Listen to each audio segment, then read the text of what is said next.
because he's your usual suspect as always.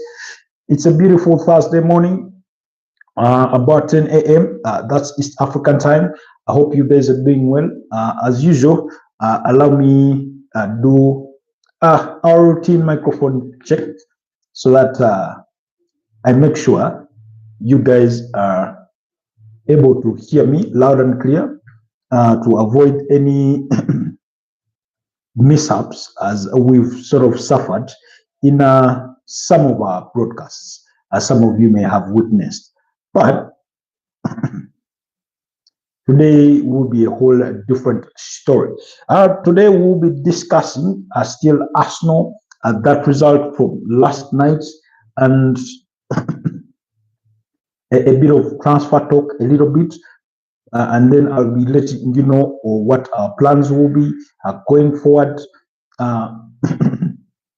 as far as our content that will be coming up is concerned. But yesterday, of course, we did witness a Premier League fixture that was at the Emirates Stadium between Crystal Palace and Arsenal. On the same night, there was the Coppa Italia semi-finals, and that's in the Milan derby, where AC Milan beat up against Inter Milan by 3-0 to advance to the finals.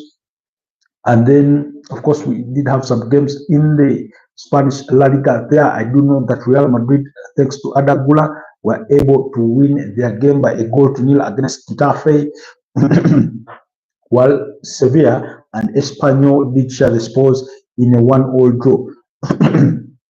The day before that, sorry, not the day before that, we did have, I think, Athletic Bilbao beating up against Las Palmas by 1-0.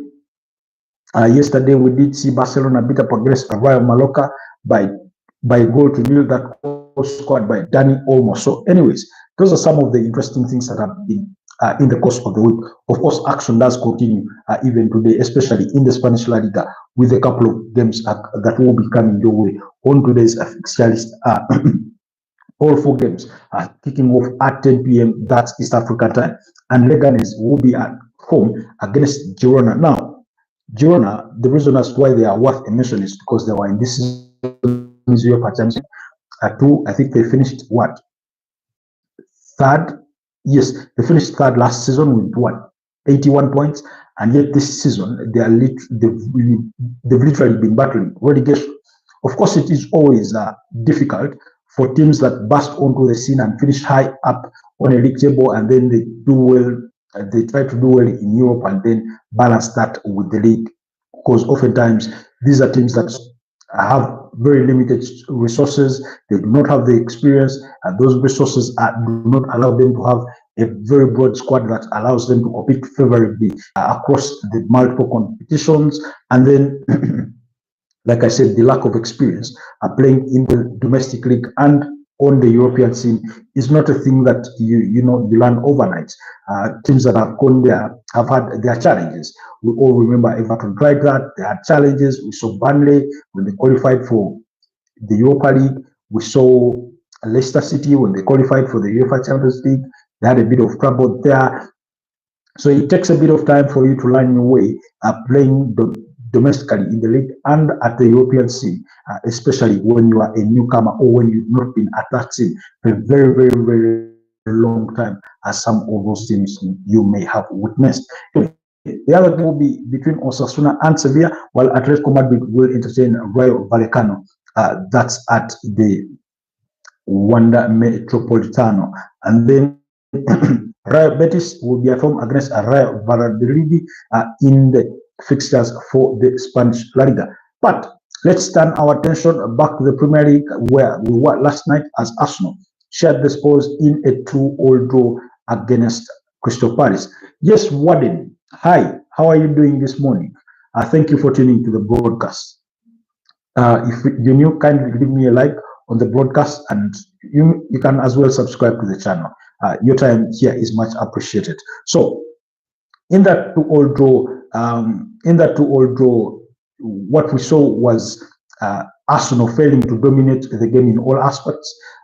Like Mikel Arteta came out to attest himself. He said, while they dominated possession, they did not dominate the game in all aspects.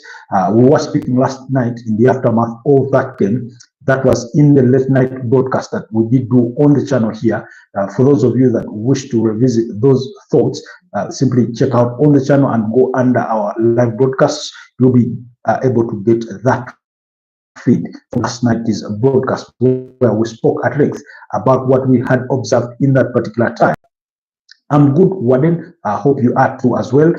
Thank you so much. So, like I said, Arsenal dominated possession, but they did not dominate all aspects of the game. They left themselves exposed to counterattacks. They left themselves.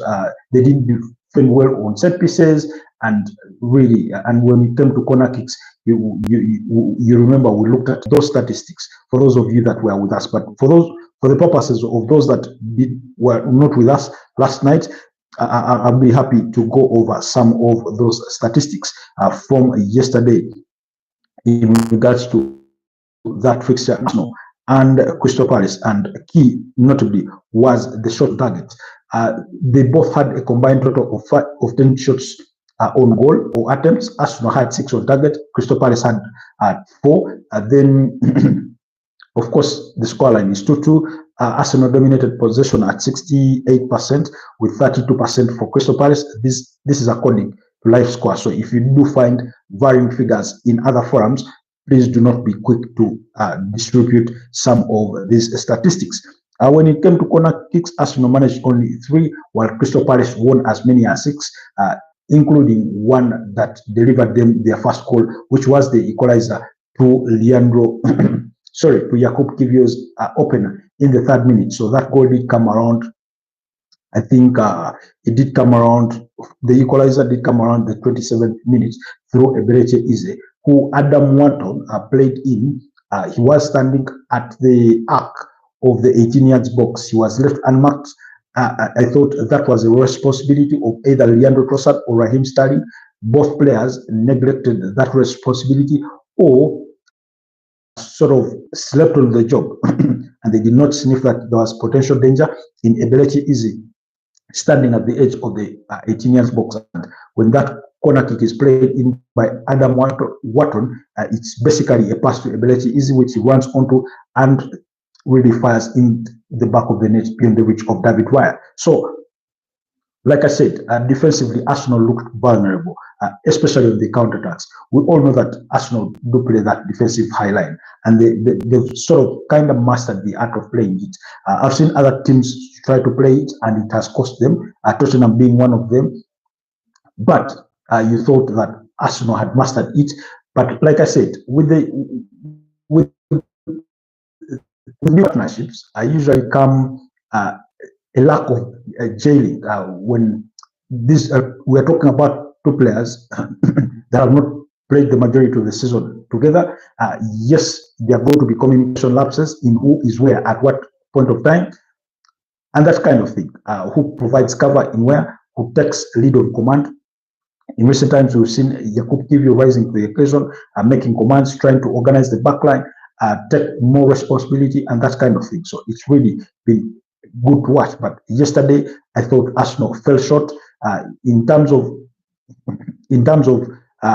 defensive solidity.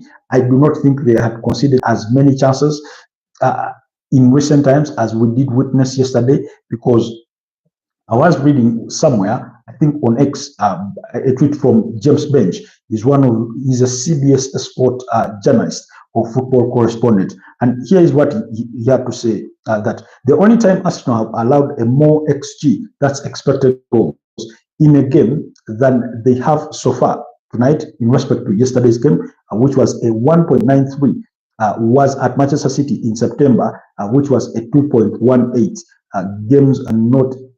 The game was not even over yet. So clearly that is part of the tale, or that partly tells you the tale of last night in that draw for the final London derby for Arsenal. Because remember, they now have 4 games left to play, which will include, I think, at home against Bournemouth. They'll have a trip to Anfield. They'll play Newcastle and Southampton as the last 4 games therein. But overall, yesterday, it just didn't look pretty.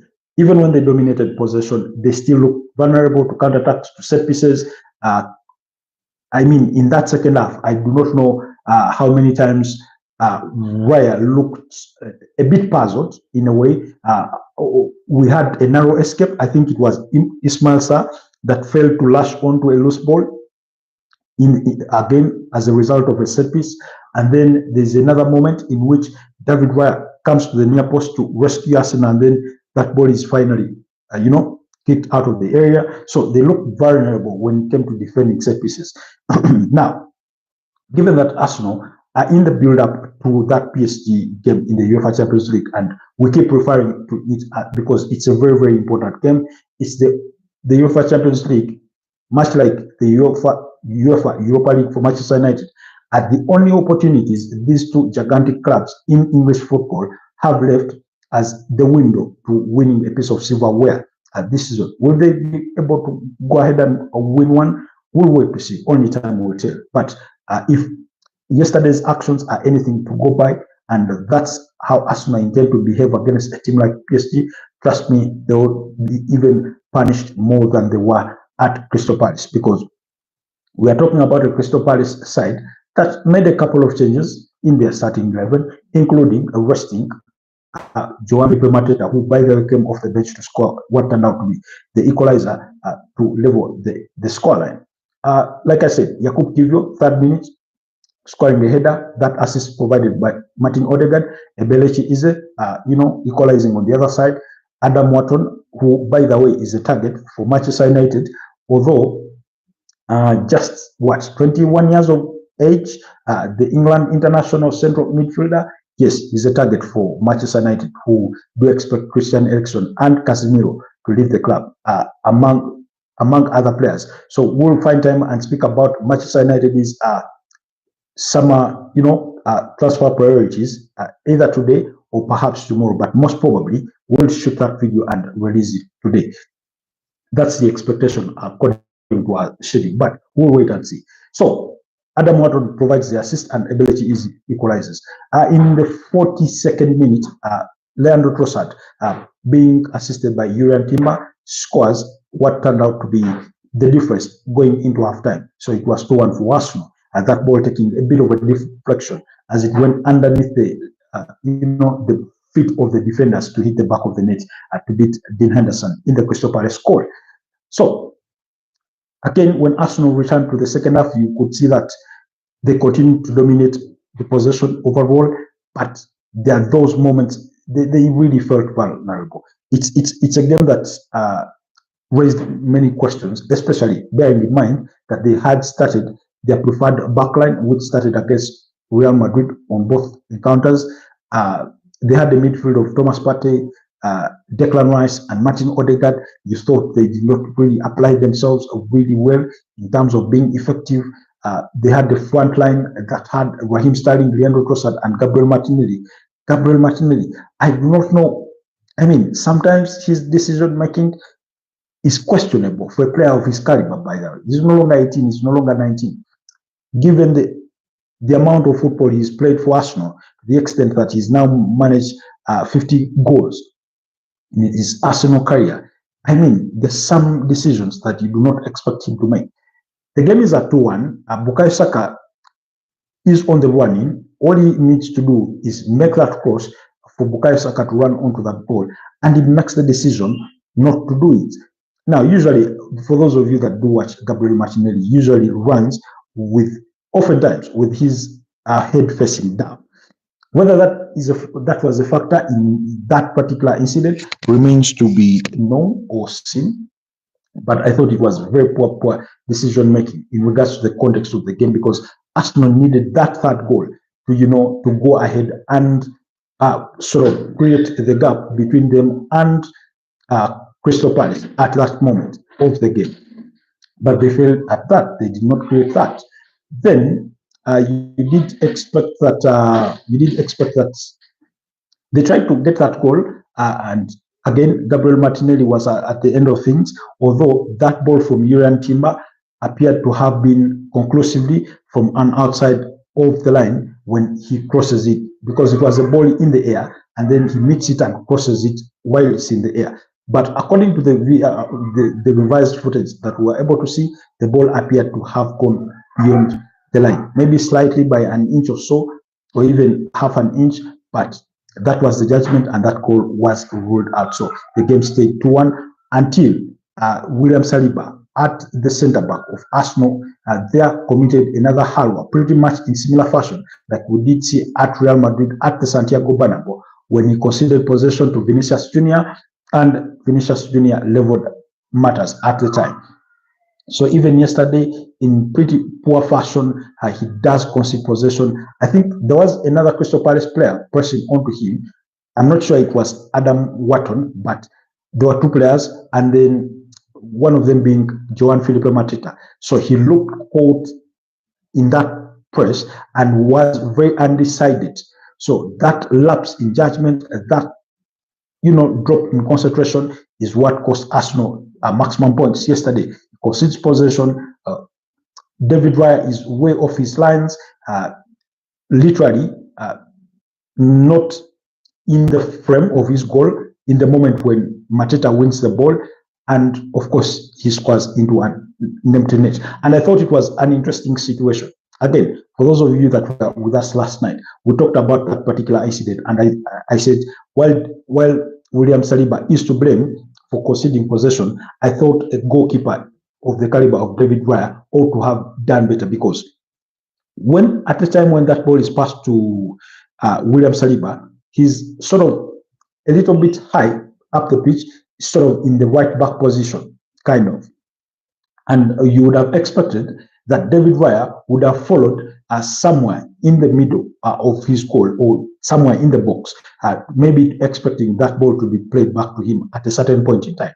But he dragged his feet in returning to position.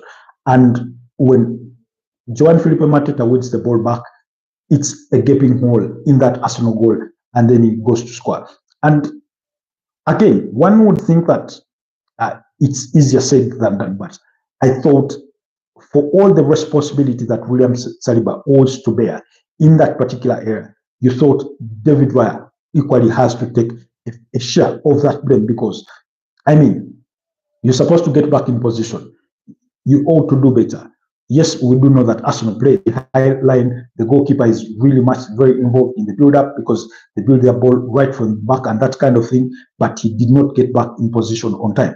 And I found this very interesting in the aftermath of the game, because the Crystal Palace manager in Oliver Glasner said they had watched clips of David Raya's movements and sort of in the build-up. And here's what he had to say. Glasner revealed his side had been watching. Sorry, I'm quoting a tweet from James Page once again in relation to what Oliver Glasner said. So it's not a direct quote, end quote, from Oliver Glasner. But here's what the tweet says. Glasner reveals his side had been watching clips of Raya's high-profile positioning. Hi-Medi Plascon. Thank you for tuning to the broadcast. If you're new here, kindly like the broadcast, leave us your comment, and also endeavor to subscribe to the channel if you need. So he said they had been watching clips of Raya's high positioning in the build-up to this game. He notes Wharton went close earlier on before Mateta's goal. So again, Crystal Palace had done their homework. They knew how sort of, the goalkeeper made his movements and how he looked vulnerable in those moments. Had they been able to win that ball high up in the Arsenal half, and they went on to do that through Joan Felipe Mateta and his squad in an empty net. For those of you that do remember, there's a UEFA Champions League game that was played this season. I can't seem to remember specifically, but it was an Arsenal game. And I do remember though it involved preparing for Arsenal when it came to set piece plays. At the time, Arsenal was scoring so many goals from set pieces. And what that team did, for those, if any of you does remember it, by the way, if any of you remembers that game in particular, you can put it for me down here in the comment section.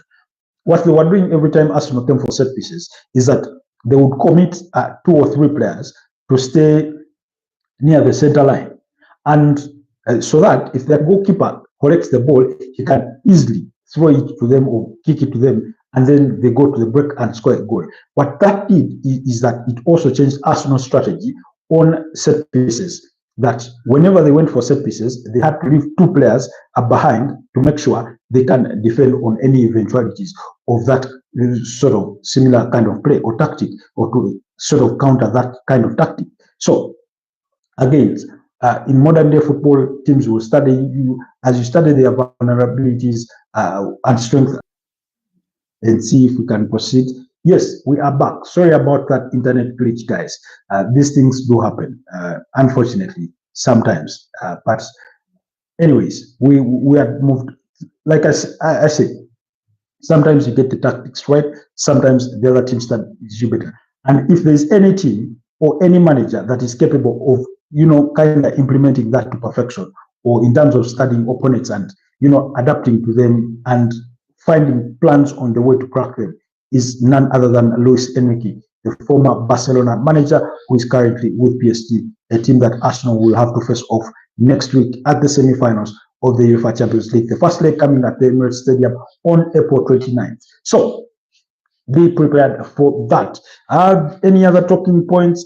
Like I said, mistakes really cost Arsenal. Mikel Arteta did say that they did not dominate all the aspects of the game as they ought to have done, and they couldn't kill the game off, and that really cost them. Is still in the same respect with Arsenal, what has been partly making the runs during that fixture or prior to the kickoff of that fixture is that the contract situation of Thomas Partey. The Athletic's David Ornstein did come out to reveal that Arsenal were in talks with Thomas Partey's camp to hand him a new contract, potentially of 2 years or 1 year contract with an option to extend for another year. Now, for those of you that do again follow Football Tribe UG religiously, you do know that about 4 days ago, we revealed that news to you in a short video that we did with this. If you go down to our short section, you'll be able to find that video where we discussed Thomas Partey's contract. Although a day or two after, there were contravening reports that had started to seep out from the media. I do not know what the intention was, but it looks like I said in that very video, the shot that we did do on Thomas Partey, that looks like his performances versus Real Madrid, coupled with other things or other performances across the entire campaign, had sort of changed Mikel Arteta's mind and their view of Thomas Partey in regards to whether they should retain him. Of course, his injury history does not really make a good case for him. At 31 years of age, usually that is the kind of age when teams let such players leave, and so it would be expected if Arsenal decided to let him go, and so it would be kind of expected if they chose to let him go. But it looks like Mikel Arteta is having a change of heart. In our argument in that video, we did argue that it would be, I think, it would not be ideal for Arsenal to let go of Jorginho, who is going to join Flamengo in the summer. They already have a deal agreed in principle between the player and the club, and then at the same time let go of Thomas Partey.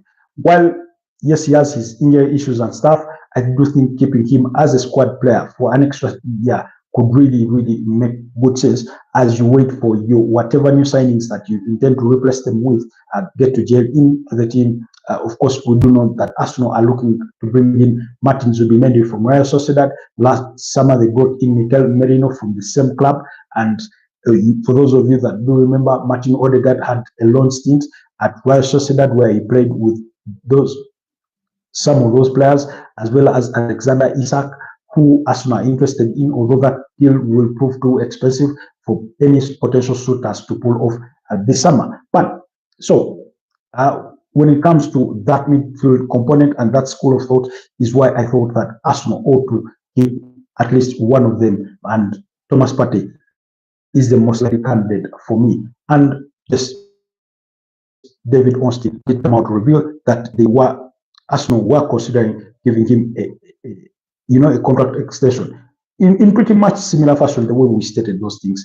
That was in that short video that we did release, because I'm looking for that, for some of for the direct tweet from David Ornstein, what he put out in attachment to that full story. He said Arsenal want Thomas Partey to stay, plus in talks over new contract. 31-year-old happy at Arsenal and family enjoying London life. The Ghanaian international open to improve 2-year deal or 1 + 1 year, which means a 1-year contract with an option to extend for a further year. Will consider or should a deal not be struck, we will consider alternative options if they cannot agree, because there is interest from teams like Barcelona, there's interest from teams like Juventus, among others that have been reported across the media. So that situation is also at that. So keep it locked on the Football Tribe YouTube channel, and I'll endeavor to keep you abreast of those matters as they develop. So, and then, Arsenal's next engagement over the weekend, they have no fixture, but their next game will be against PSG on Tuesday at the Emirates Stadium, and then after that they will entertain AFC Bournemouth still at the Emirates Stadium before the reverse fixture of the semi-finals of the UEFA Champions League in Parc de France. So then after that game in Parc de France, they will return home and play. They will return home, as in the UK, and travel to Anfield, where they will play Liverpool, who I expect to have been crowned champions by then, because following yesterday's result, it means that Liverpool need just 1 point over the weekend when they face off with Tottenham Hotspurs on Super Sunday to be confirmed the 2024-2025 Premier League champions. So anyways, that's it for me for now. Allow me keep it here. Like I said, there's some content going to be coming your way. We could do another live edition later on in the day. So do keep it locked on the channel. Just turn on your notification bell so that you can be notified whenever we go live, because we are doing many of those broadcasts lately. So do enjoy them and stay blessed for now. Have a wonderful rest of the day. See you guys later. Bye-bye.